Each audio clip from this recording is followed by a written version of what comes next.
Welcome to Luca and Miguel. Enjoy the video. You begin by opening Data Right Arrow What If Analysis Right Arrow Scenario Manager. Choose it now. Select the changing cells, for example $B $2 and $C $3, because these drive outcomes. Name the scenario with a clear label and date so you can identify it later. Once the inputs are chosen, click Add and enter the values you want to test. Make sure to use consistent units, dollars, percentages, or counts so results remain comparable.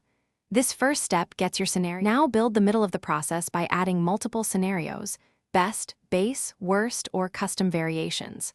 For each, click Add, supply the new input values, and include a short comment explaining intent. This helps you later. Make sure formulas reference those input cells so changes update calculations automatically. Once done, use Show to apply a scenario and verify dependent cells change as expected. If some formulas don't update, check cell references and calculation mode. Finish by comparing scenarios. Click Summary, choose Result cells, and generate a concise report table you can paste into a sheet or export. Once you've chosen a final scenario, copy the result values or save a separate workbook to lock them in. Make sure to document which scenario produced the final numbers for auditability.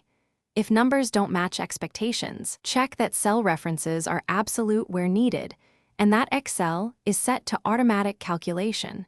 This is the key troubleshooting tip to resolve most mismatches. Thanks for watching and please subscribe.